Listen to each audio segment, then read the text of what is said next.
On Father's Day, my daughter gave her father-in-law a $13,000 cruise ticket, paid for with my money, while I received a $2 lottery ticket. She laughed, saying, "If it wins, half is mine." I forced a smile, though inside I was burning with anger. That ticket later brought me $120 million, and I gave her a lesson she would never forget. Instead of half the prize, she got exactly what she deserved. Before we continue, please subscribe to the channel and let us know in the comments where you are listening from. Dad, here's your gift. If you win, remember half is mine. Kara's voice broke through the Father's Day dinner chatter as she tossed a lottery ticket onto my dining table with a smirk. I caught the crumpled paper, smoothing it out with my fingers. The numbers blurred slightly as I stared at them, trying to process the gesture. Very thoughtful. "Sweetheart," I managed with a forced smile. "Oh, wait," Kara interrupted, her tone full of mock excitement. "I haven't given Eric his gift yet." She pulled out an elegant box from behind her chair. The ribbon alone looked expensive, shimmering under the dining room light. Eric, her father-in-law, straightened in his chair, his polished shirt catching the afternoon sunlight through my small window. He carried the confident air of someone who never had to worry about money. "These," Kara announced, lifting cruise tickets from the silk-lined box, "cost $13,000. Eric deserves the best for everything he's done for our family." The lottery ticket in my hand suddenly felt meaningless. I watched Eric examine the tickets with satisfaction, his manicured fingers brushing over the gold details. "Now, this is what I call a proper gift," Eric said approvingly. "Your father raised you well." His words lingered in the air. The room fell uncomfortably silent. My sister Margaret cleared her throat. My nephew Tommy stared at his hands. "Dad always said actions speak louder than words," Kara added, laughing lightly. She glanced at Eric with a look that made my chest tighten. "Some people show love with big gestures, others." She gestured toward my lottery ticket. "I appreciate the thought, Kara," I said quietly. "Oh, it's just a joke," she waved. "But seriously, if you hit the jackpot, I expect my share." "I paid for it," Eric chuckled. "Maybe next year Stephen will surprise us all with something more substantial." The sunlight highlighted every uneasy face at the table. Margaret's fork stopped halfway to her mouth. Sarah, my nephew's wife, suddenly studied the photos on the wall. Even my grandson Jake looked up from his phone. "These tickets," Eric said proudly, fanning them out, "mean 2 weeks in the Mediterranean. First-class accommodations, private balcony, all meals included. Memories for a lifetime." "Sounds wonderful," I replied, my throat tight. "It is," Kara agreed. "Eric has always been there for us. He helped buy our house, paid for Jake's private school, and even covers the country club. He's earned something special." The lottery ticket in my hand felt weightless. I thought of the years of overtime at the garage, the double shifts to cover Kara's tuition, the nights I fell asleep in my chair after 16-hour days. "Well," I said softly, "I hope you both enjoy the cruise." "We will," Eric replied, slipping the tickets back into their box with care. This is how families should treat each other, with generosity and respect. The conversation shifted, but my focus stayed on the $2 ticket in my hand, the same amount I once gave Kara for ice cream when she was 7, when even the smallest gift lit up her face.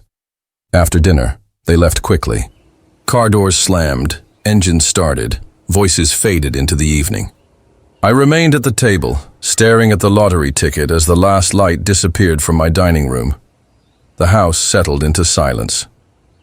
Around me were family photos, modest furniture I had collected over the years, and the decorations I'd set up for a Father's Day already finished. The ticket lay beside my empty coffee cup as morning light filtered through the kitchen window. I turned to my laptop, reviewing my monthly bank statement, a habit I'd kept for 40 years. First as a young father counting pennies, now as a retiree protecting what little I had.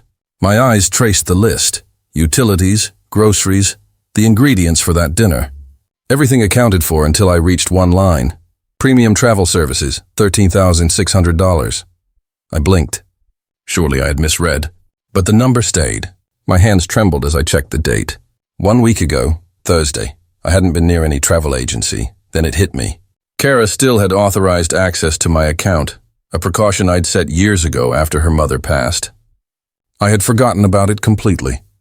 My phone felt heavy as I dialed her number. Each ring echoed through my quiet kitchen, blending with the sound of my heartbeat. Hello, Dad. Her voice carried that familiar tone of polite boredom she used whenever I interrupted her busy life. Kara, I'm looking at my bank statement, I said, trying to keep my voice steady. There's a charge for over $13,000 from premium travel services. Silence. Then a short laugh, light and dismissive. Oh, that. I bought Dad Eric his cruise. He deserves something nice for once. Her words struck me like a blow. You took $13,000 from my account without asking? I didn't take anything, Dad. I used family money for a family gift. Her voice shifted, faintly defensive. You wouldn't have spent it anyway. It was just sitting there. Kara, that's theft, I said, my voice breaking. You stole from me. It's not stealing when it's family money, she snapped. Eric has always been there for us financially. He helped us when we needed it. This is just paying him back. I gripped the phone tighter. I'm your father, Kara. I raised you. I worked double shifts to pay for your college. And Eric helped us move beyond that, she cut in. He's shown us what real success looks like, how to be generous, to live well, to give meaningful gifts instead of, she sighed, dismissive, instead of lottery tickets. The cruelty in her voice left me speechless. This was my daughter, the little girl who once fell asleep in my lap during bedtime stories, the teenager who cried on my shoulder after her mother died, the young woman who had once called me her hero. Dad, are you there? I'm here, I whispered. Look, I know you're upset, but think about it. Eric earned this. He's successful. He's contributed to our family's well-being. He deserves recognition. And what about everything I've done? I asked, a pause. Then her voice returned, colder than I had ever heard it. You did what fathers are supposed to do. Eric went above and beyond. The line went dead. I stared at the phone, the dial tone echoing in my empty kitchen like a funeral song. My hands shook as I set it down. The same hands that once held her as a baby, taught her to ride a bike, applauded at her graduation. I walked to my nightstand and picked up the lottery ticket, the $2 joke she had tossed at me like scraps to a dog. Even that gift had been bought with my own stolen money. The irony was almost laughable. Instead, I crushed the ticket in my fist and dropped it into the kitchen trash. It landed with a dull thud among coffee grounds and empty cans, symbols of my simple, apparently worthless life. The house suddenly felt smaller, the walls pressing in. I needed air. I needed to move. Anywhere but here, where my daughter's betrayal echoed in every corner. I grabbed my jacket and stepped outside, my legs carrying me down familiar streets. The morning air was crisp, filled with the ordinary sounds of suburban life.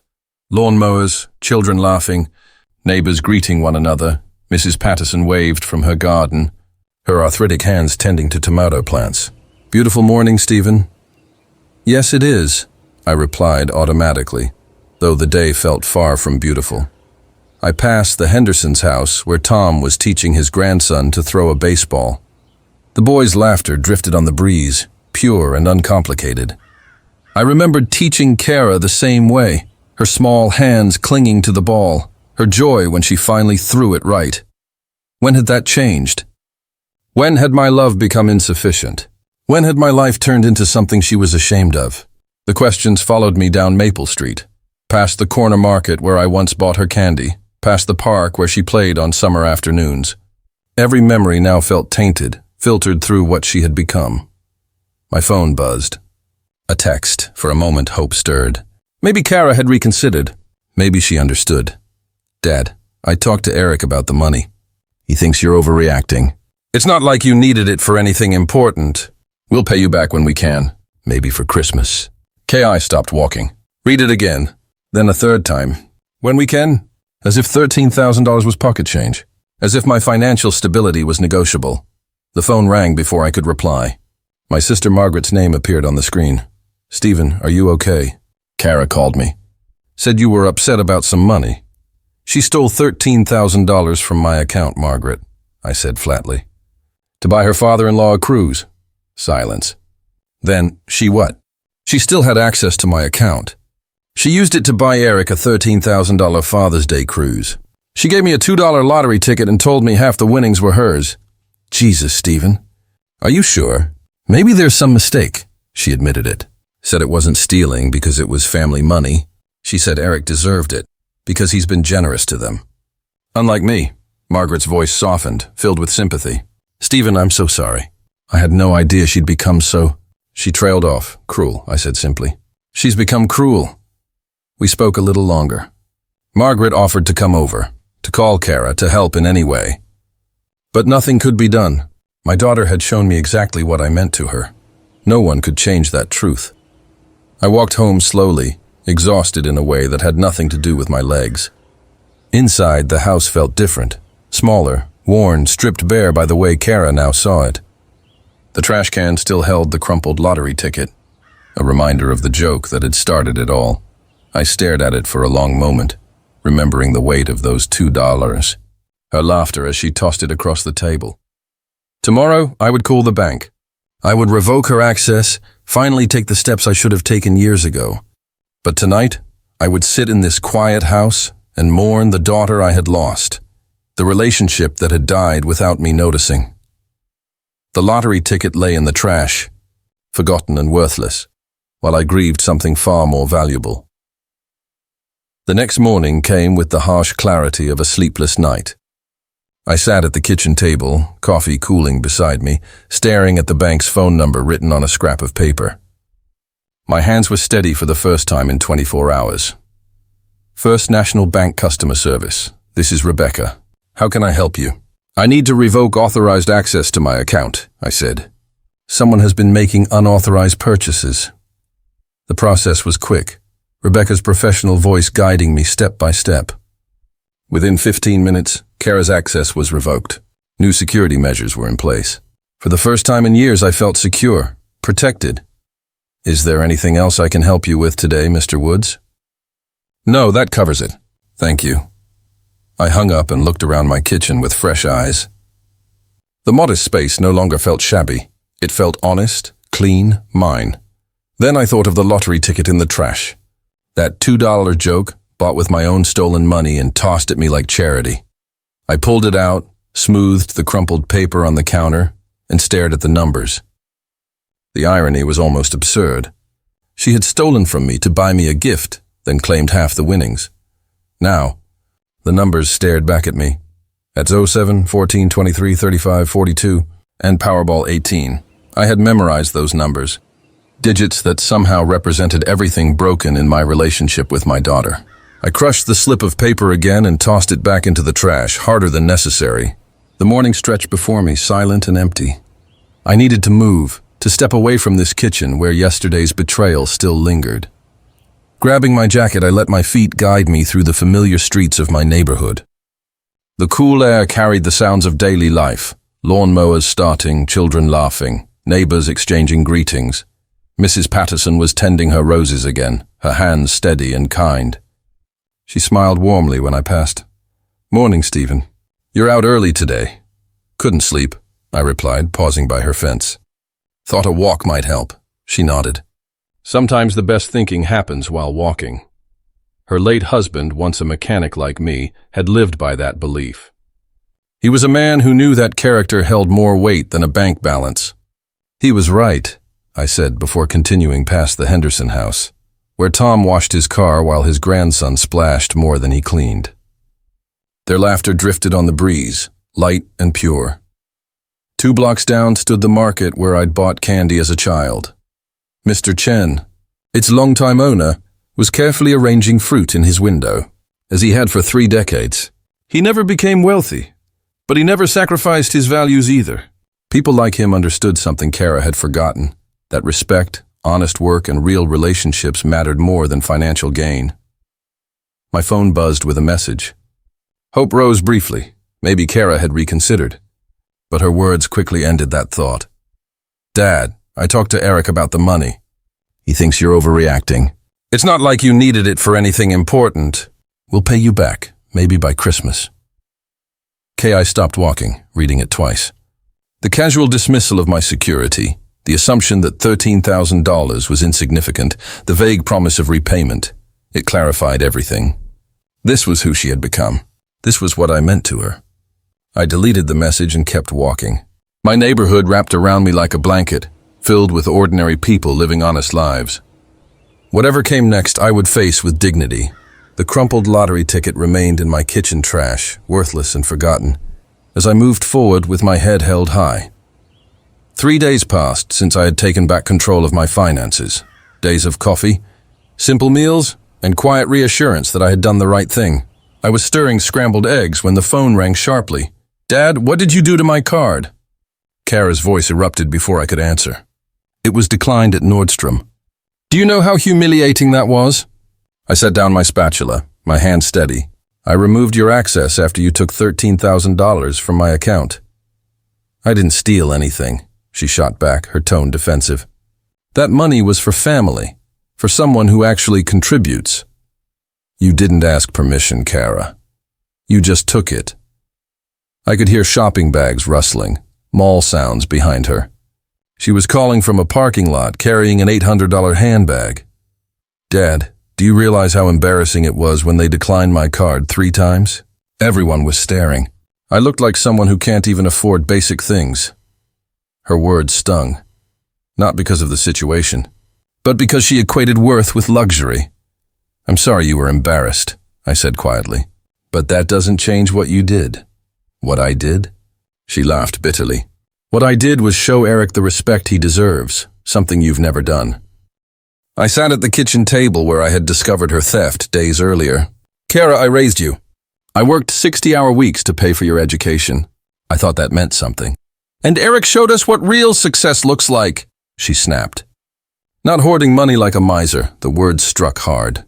40 years of saving, choosing simple groceries and second-hand cars, all so I could provide for my family, dismissed as stinginess.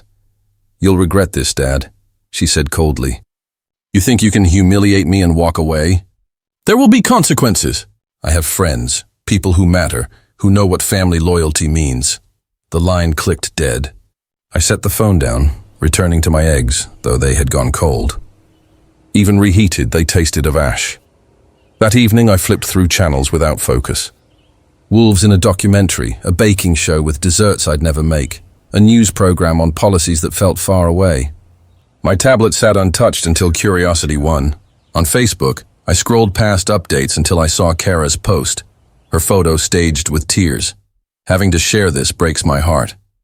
My father cut me off from what has always been our family's money.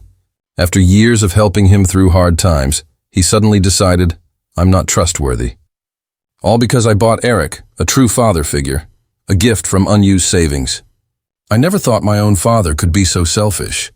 The post had 47 likes and 23 comments, many offering sympathy. Your dad should be grateful. Eric is wonderful. Family money should help family. I closed the tablet, the room dark around me. The lottery ticket still lay in the trash, the small slip of paper that had exposed the truth of what I meant to my daughter. The next evening, I sat again with the remote, distracted by the social media aftermath. Neighbors avoided me. The grocery cashier looked at me differently. Kara's version of events was spreading, and I was losing the battle for my reputation without speaking a word. Click, French. Pastries. Click, a 90s sitcom. Click, budget debates on local news. Click, the state lottery drawing. Good evening, Ohio. Tonight's jackpot is 12 million. I nearly changed the channel but paused at the cheerful voice. The irony wasn't lost on me, being branded greedy while someone else would walk away with more than I could ever dream of. Tonight's numbers are 7, 14, 23, 35, 42, and the Powerball is 18. My hand froze on the remote. The numbers sounded hauntingly familiar. I picked up a pen from the coffee table and quickly wrote down the numbers on the back of an envelope as the announcer repeated them. 7, 14, 23, 35, 42, and Powerball 18. My heart raced before my thoughts caught up. I knew these numbers. I had seen them before, stared at them long enough to remember in a moment of frustration and irony. The lottery ticket. The crumpled slip of paper I had thrown away in anger 3 days earlier. I stumbled into the kitchen, my legs shaky, and stopped in front of the trash can by the counter. It was filled with the usual remains of living alone: coffee grounds, empty cans, and scraps of food. I plunged my hands into the mess, digging past banana peels and damp paper towels, searching for the ticket that could change everything. My fingers found it stuck to the side of a yogurt container near the bottom. The ticket was stained with coffee grounds, wrinkled, and nearly ruined, but still legible. I carried it to the sink, rinsed it carefully, and unfolded it with trembling hands. The numbers matched perfectly: 7, 14, 23, 35, 42, Powerball 18. I sank into a chair, staring at the battered ticket in disbelief. The $2 ticket Kara had tossed at me as if it were nothing, a so-called gift bought with money she had secretly taken from me, then claimed half of it as hers. Now it was worth $120 million. With unsteady fingers, I called the lottery hotline and followed the automated prompts. The mechanical voice confirmed what I already knew. The winning numbers were 7, 14, 23, 35, 42 with Powerball 18. The jackpot was $120 million. I hung up and looked around my modest kitchen with new eyes. The outdated appliances, worn flooring, and simple table suddenly felt unreal, like a set ready to be replaced. The lottery ticket lay on the table, still damp, still creased from when I had angrily thrown it away. Kara's words echoed in my mind. If you win, remember half is mine. That night I barely slept, checking the ticket again and again, then staring at the ceiling in disbelief. By morning, I wondered if I had imagined the whole thing, if stress and isolation had played tricks on me. But the ticket remained the same, real and undeniable. The Ohio Lottery Commission office in downtown Columbus was more imposing than I had expected. With its glass and steel design, security guards, and serious atmosphere. I clutched the ticket in a plastic sleeve, my palms sweating in the cool air. Mr. Woods? A lottery official, Janet Chen, greeted me with a professional smile as she examined the worn ticket. This is quite a story. Found in your trash? Thrown away in anger, I admitted. My daughter gave it to me as a Father's Day gift, but the circumstances were complicated. Janet nodded without judgment and placed the ticket under a scanner. We see all kinds of situations here. What matters is verification, and I can confirm this is a winning ticket. Her words echoed in the sterile office. I gripped the chair, afraid I might lose my balance. However, she continued, verification for prizes of this size takes 48 hours. We need to confirm authenticity, prepare legal documentation, and arrange the payout process. I nodded, numb as I signed papers, provided identification, and listened to explanations about taxes, payment options, and publicity. By the time I left, my mind was spinning with figures and legal details. Still, one truth remained clear. I was worth $120 million. Driving home, the familiar streets felt unfamiliar. The grocery store, Mrs. Patterson's rose garden, the elementary school where Kara had learned to read, all looked the same, yet I felt like a stranger in my own life. Less than an hour after I returned, Kara's car screeched into the driveway. She burst through the front door without knocking, her face flushed with excitement. Dad, I heard about the lottery. Someone at the office knows a person at the commission. They saw your name on the winners list. I stayed seated at the kitchen table, the official paperwork spread before me. Hello, Kara.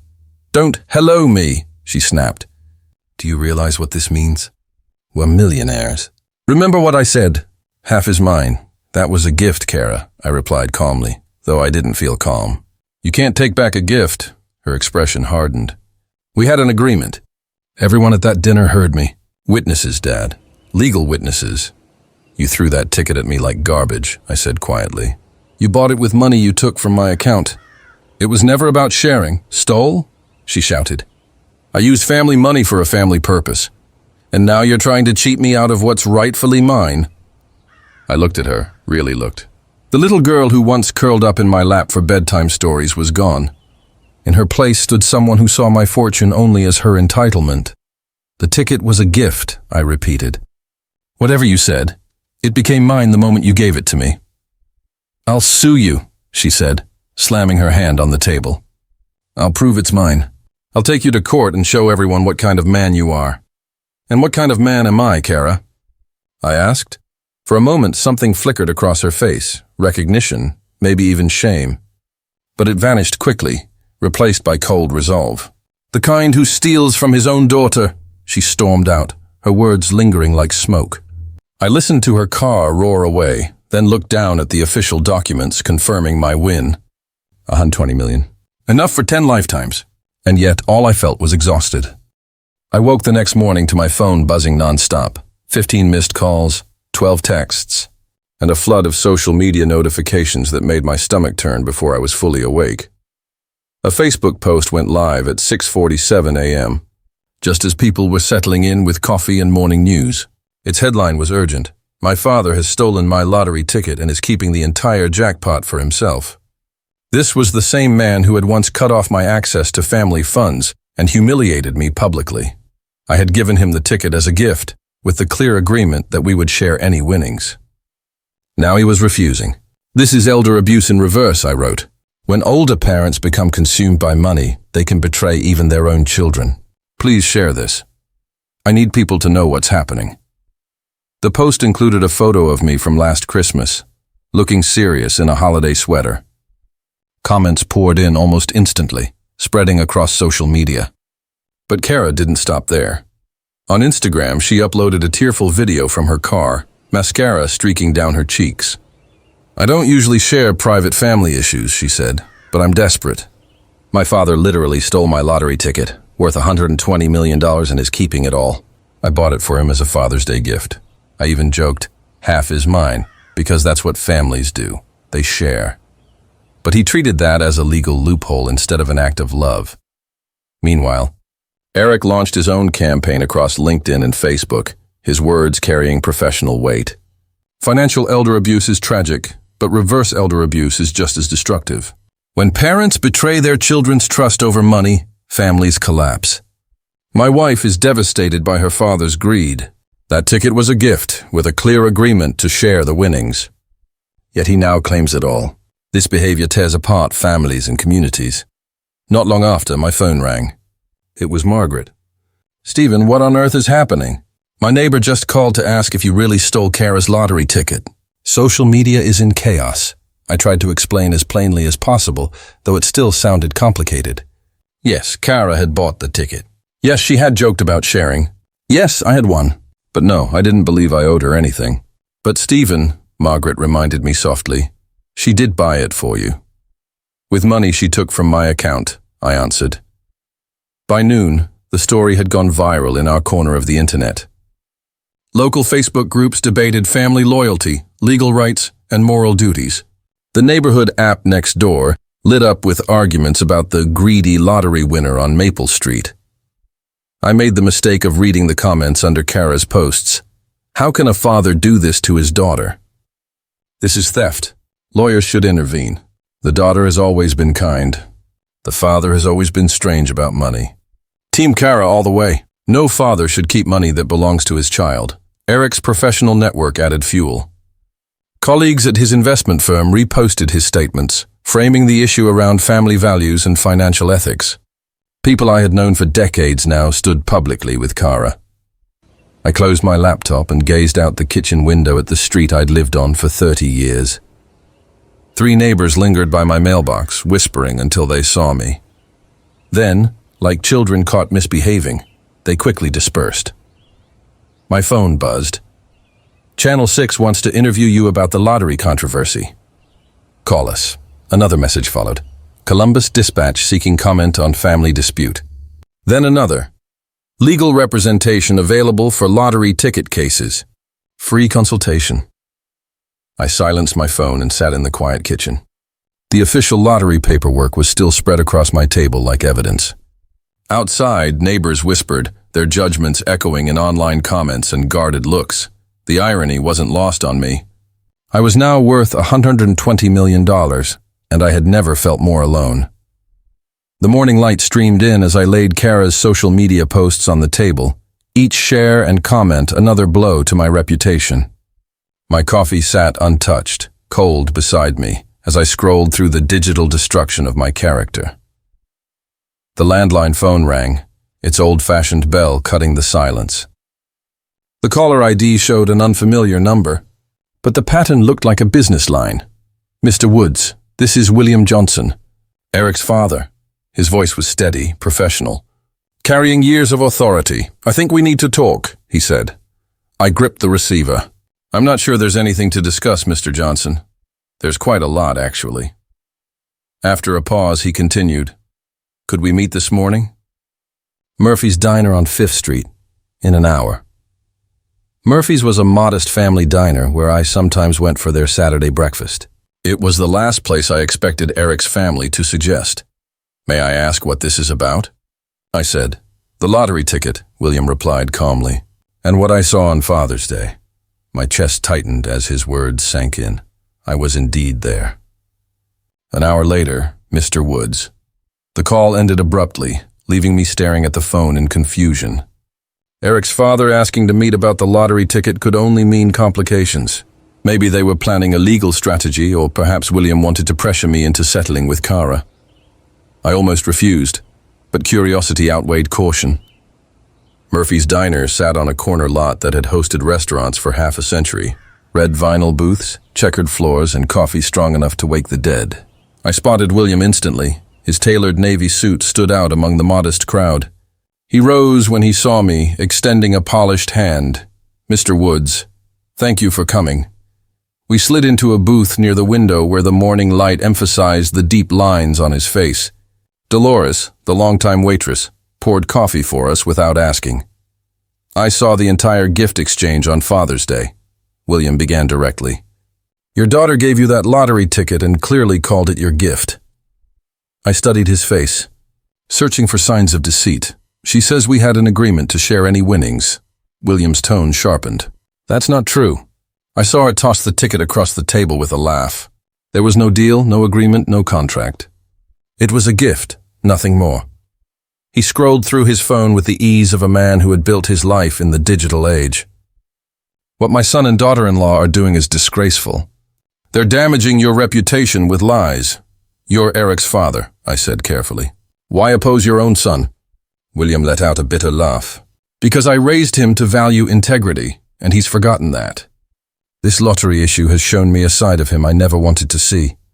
He showed me his phone screen, where he was drafting a Facebook post. I'll set the record straight. My name has weight in this community. People know I don't lie about business, and this is exactly that, an issue of legal ownership and ethics. I read as he refined the post. As a witness to the Father's Day gathering at Stephen Wood's home, I must address the social media controversy. I personally observed Kara Johnson purchase and present a lottery ticket to her father as a Father's Day gift. There was no discussion, no agreement about sharing winnings, and no conditions attached. Mr. Woods is the rightful owner of the ticket and any winnings. The ongoing campaign against him is based on false information, and I cannot remain silent while his reputation is being destroyed by members of my family. You don't have to do this, I said quietly. Yes, I do. William's finger hovered over the button. My son has forgotten what honor means. Perhaps public accountability will remind him. He posted it, and his phone buzzed almost instantly. Comments began pouring in from Columbus business leaders who knew his reputation for honesty. This changes everything, I whispered, watching opinion shift in real time. William pocketed his phone and looked directly at me. I built my business on integrity. I won't watch my son destroy that with lies. We sat in silence, observing families ordering pancakes, couples sharing newspapers, teenagers glued to their phones, life continuing as mine changed. The truth always surfaces, William said finally. Sometimes it just needs a voice. We shook hands outside the diner. His grip was steady, reassuring. As he left in his black Mercedes, I lingered by my modest sedan, feeling something I hadn't in weeks, hope. 2 weeks later, the call finally came. Mr. Woods, this is Janet Chen from the Ohio Lottery Commission. Your verification is complete. We'd like to invite you to a formal check presentation tomorrow. A ceremony? I asked, struggling to process it. Yes. Winners may choose private or public events. Given the recent attention, we thought transparency would be best. I thought of Kara's online campaign, the whispers at grocery stores, the neighbors avoiding my eyes. Yes, I'd like it public. Excellent. 10 a.m., Columbus headquarters. Media will be present, so dress appropriately. And congratulations, this will change your life. That evening, I laid out my best clothes, a navy suit from my wife's funeral 8 years ago, a crisp white shirt, and the tie Kara had once gifted me before things fell apart. The next morning, the lottery office was buzzing. Crews adjusted lights, photographers checked angles, and officials carried clipboards. I felt like I'd stepped onto a movie set. Mr. Woods. Janet Chen greeted me warmly. Ready to become a millionaire? The ceremony was formal, a backdrop with the Ohio Lottery logo, an oversized check requiring 2 people to hold, and cameras flashing like lightning. When Janet announced me as the winner of the $120 million jackpot, the applause felt surreal.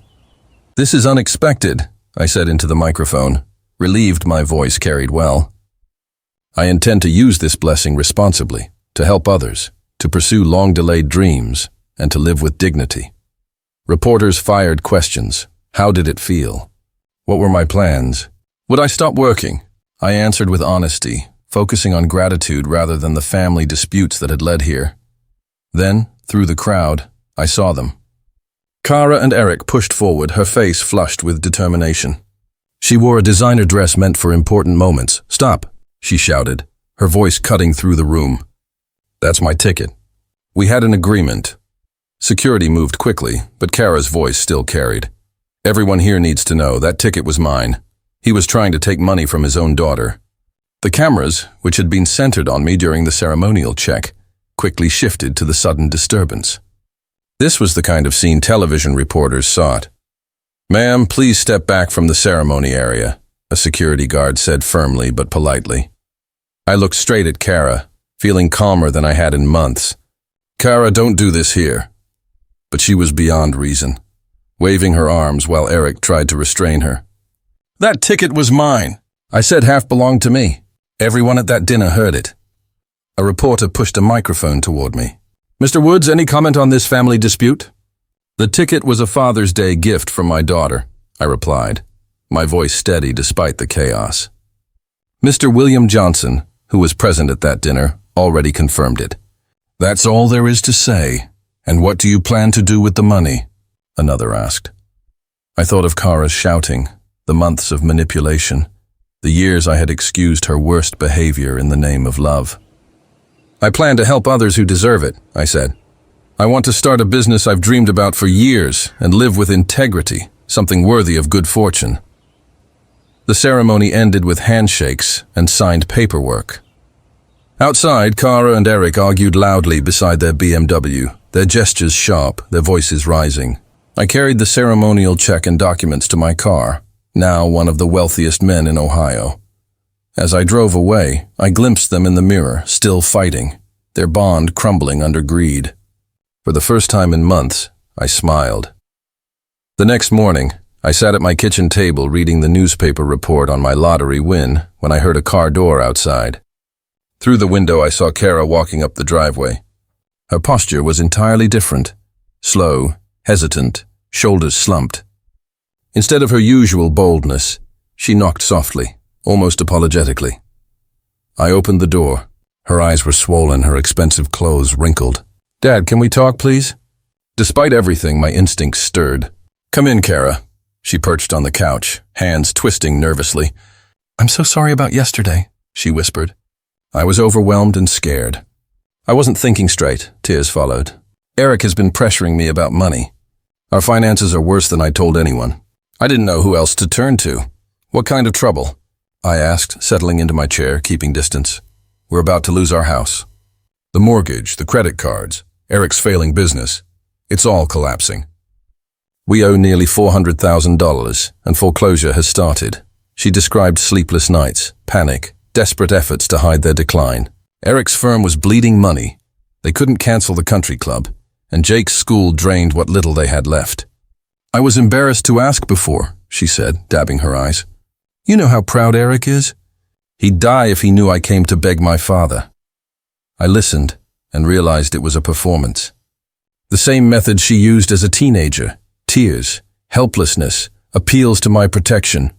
You've always been there, she pleaded, reaching for my hand. Just one more time. Enough to save our house. How much? $2 million. she answered quickly, rehearsed. It's nothing compared to what you won. You'd still have over 100 million left. The casual request was staggering. 2 million, what had once meant 4 decades of my salary, offered as lightly as borrowing $20. Kara, I said gently, I've heard these promises before. Her expression flickered. What do you mean? You took $13,000 from my account without asking. You humiliated me online. You tried to take my ticket by force. Now you want me to reward that by giving you 2 million? This is different, she cried, tears flowing faster. I admit I was wrong. But we're losing everything. Our house, our life, Jake's education. You need to solve your own problems, I said quietly. Her face hardened. You'd let your own daughter lose her house while you sit on 100 million? I love you, Kara, but I won't enable you anymore. She jumped up, pacing. Fine, but don't expect to be part of Jake's life. No visits, no dinners, no calls. You'll die alone because you refuse to help. If that's your choice, I replied, I'll accept it. The finality stunned her. You've changed. Money made you cruel. No, Kara. Money made me free. She stormed out, tires screeching as she drove away. I stood at the window watching, feeling both sorrow and relief. The little girl who once fell asleep in my arms was gone, replaced by someone I could not save. I made tea in silence. For the first time in years, my home felt peaceful. 3 months later, I stood in my empty living room as movers carried boxes. I blocked Kara's number and left Columbus for Dayton, where I could simply be Stephen Woods, not a lottery winner. I bought Henderson's classic auto shop, long for sale. Breathing in the smell of motor oil, I knew this was my path. You sure you want all this work? Asked Tom Henderson. Most men your age slow down. I ran my hand along a 1967 Mustang. I'm just getting started. Within a week, Woods Classic Auto Restoration was born. I hired 3 local mechanics and launched the Single Fathers Foundation, remembering my struggles after my wife's death. Evenings in Dayton were peaceful. Neighbors greeted me kindly. The diner served coffee without gossip. Settling in? Asked Helen, bringing cookies. Quiet is exactly what I wanted, I told her. At the shop, working beside young mechanics, I rediscovered satisfaction in solving problems with my hands instead of my bank account. We restored a 1955 Chevrolet and the owner cried when he saw it. I understood perfectly. I thought of Kara sometimes, but without pain. The money hadn't changed me. It revealed the truth I had ignored for years. Occasionally, my phone rang with unknown numbers I suspected were hers, but I let them go unanswered. One evening, after finishing a 1969 Camaro, I passed the community center. On its wall hung the foundation's plaque, supporting strong families through tough times. I parked, looking at the stars. Somewhere, Kara lived with her choices. What I could do was build something meaningful. Each restored car, each grant, was proof that character mattered more than wealth. The lottery ticket now hung framed in my office, not as a trophy, but as a reminder that the greatest lessons often arrive wrapped in pain.